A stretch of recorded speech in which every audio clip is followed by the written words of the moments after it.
नमस्कार दोस्तों, वेदामृत आयुर्वेद में आपका बहुत बहुत स्वागत है।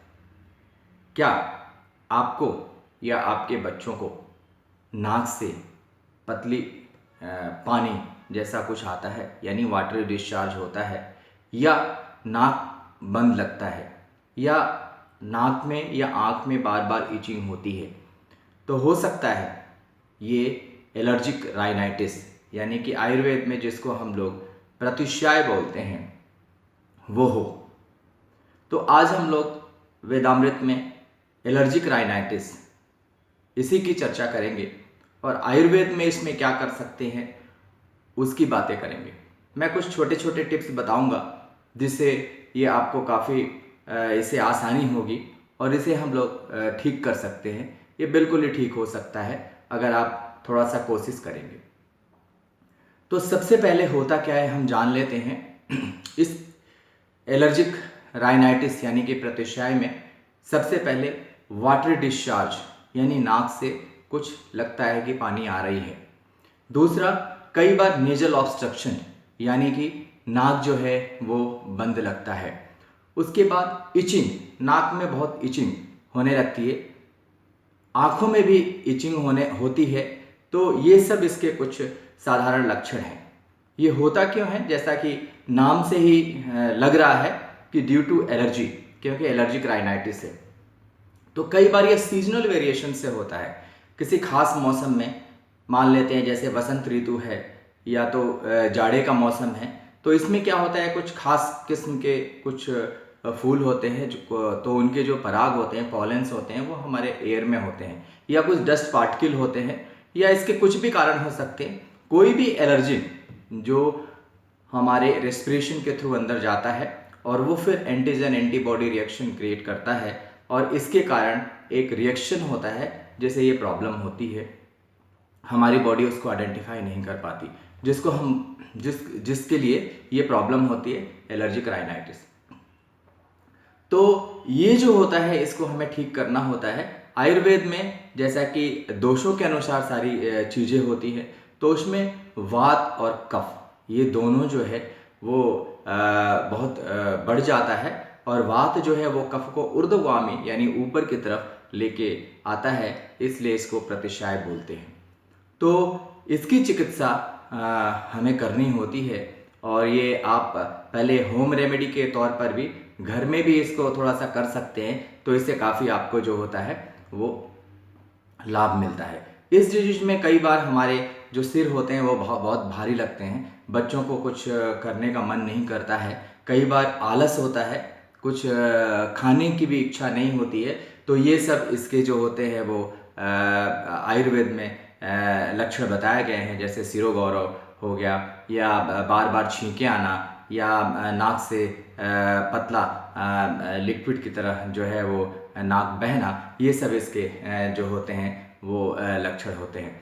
अगर हम इनको ठीक नहीं करें, अगर हम इनको जब ठीक नहीं करते हैं या कुछ लंबा होता है, तो फिर इसके कुछ कॉम्प्लिकेशन होते हैं, यानी कि फिर ये ठीक होने में टाइम लेता है। तो वो कॉम्प्लिकेशन है, इससे क्या होता है कि क्रोनिक जो होता है वो साइनोसाइटिस की प्रॉब्लम हो जाती है, यानी बार बार अब आपको ये कफ एंड कोल्ड जो होगा वो होगा, क्रोनिक कफिंग होगा, बार बार कफिंग होगा, तो ये एक समस्या हो जाती है। दूसरा, सीरस ओटाइटिस मीडिया, यानी कान में भी जो होता है वो इन्फेक्शन होने लगता है और हमें सुनने में थोड़ी सी जो होती है वो तकलीफ जो होती है वो होने लगती है। दूसरा, सबसे जो मेन है, अगर हम इसको ठीक नहीं करेंगे तो ब्रोंकियल अस्थमा, ये प्रॉब्लम हमें होने लगता है, बच्चों में होने लगता है या बड़ों में भी होने लगता है। तो इसलिए इसको जितनी जल्दी हो हम इसको ठीक रखें तो ये सबसे अच्छी बात है। हम देखते हैं कि इस तरह के जो मरीज होते हैं उनके इयोसिनोफिल काउंट जो होता है वो काफ़ी बढ़ जाता है। तो इयोसिनोफिल काउंट बढ़ जाता है, चेंज इन वॉइस, हमारे जो आवाज़ है उसमें भी परिवर्तन होता है, ड्यू टू वोकल कॉर्ड में हमारे थोड़ा सा इन्फ्लेमेशन हो जाता है जिसके कारण होता है। और कई बार जब ये ज़्यादा क्रॉनिक हो जाता है तो फिर loss of sense of smell, यानी अगर हम कुछ हमारे अंदर ठीक से सुगंध हम नहीं पता कर पाते हैं, ये एक होता है। जो होता है पोस्ट नेजल ड्रिप, ये समस्या होती है, यानी कि इस तरह की हमें थोड़ा सा साफ करना पड़ता है गले को। तो ये सब इसके जो होते हैं वो लक्षण होते हैं। और इसमें क्या करना है ठीक होने के लिए, हमें थोड़ा सा अपनी ही इम्यूनिटी को बढ़ानी है। होता हालांकि ये पोलन से है, बट फिर भी अगर हम आयुर्वेद में अगर हम इन चीज़ों को लें और अपनी व्याधि प्रतिरोधक क्षमता जो इम्यूनिटी है उसको बढ़ाएं, तो इससे काफ़ी हमें आराम मिलता है। तो उसके लिए क्या करना है कि एक तो गिलोय जो है वो लगभग अगर लिक्विड मिले तो 10 ml की मात्रा आधा कप पानी में जो है वो बड़े, और 5 ml जो होता है वो छोटे आधा कप में डाल करके और इसको रोज़ सुबह सेवन करें। गिलोय की वटी भी आती है, टैबलेट भी आती है, तो बड़े सुबह शाम और बच्चे एक रोज़ लें तो ये काफ़ी फ़ायदा करता है। दूसरा है यष्टि मधु यानी कि मुलेठी, यानी 5 ग्राम यष्टि मधु आप शहद में मिला लें और मिलाकर उसे चाट लें सुबह शाम, तो ये काफ़ी फ़ायदा करता है। आंवला का जरूर सेवन करना चाहिए। बच्चे उसके जो होते हैं वो आंवला आप किसी भी फॉर्म में दे सकते हैं, सुबह शाम आपको आंवला लेना चाहिए। दूसरा मरीच,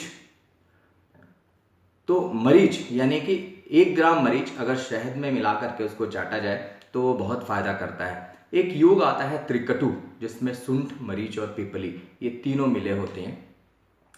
तो इनको लेकर के 2 ग्राम की मात्रा में थोड़ा सा शहद मिला करके सुबह शाम अगर दिया जाए तो ये काफ़ी इससे आराम मिलता है। लगभग आप 10-15 दिन लेंगे तो आपको काफ़ी इससे लाभ मिलेगा। दूसरा जो होता है कि सुंठी अगर अलग से भी लिया जाए, सुंठी को अगर शहद में मिला के या गाय के घी में मिला के अगर उसको लिया जाए, इसकी मात्रा भी 3 ग्राम 2 से 3 ग्राम के करीब है, और ये ले तो काफ़ी फ़ायदा होगा। एलर्जिक राइनाइटिस में नश्य बहुत फ़ायदा करता है।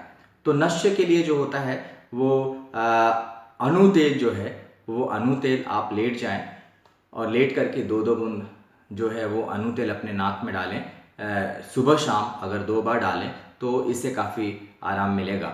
अगर अनु तेल घर में ना हो तो तिल का तेल या गाय का घी, इनका हम लोग प्रयोग कर सकते हैं, तो इससे काफ़ी अच्छा लाभ मिलता है।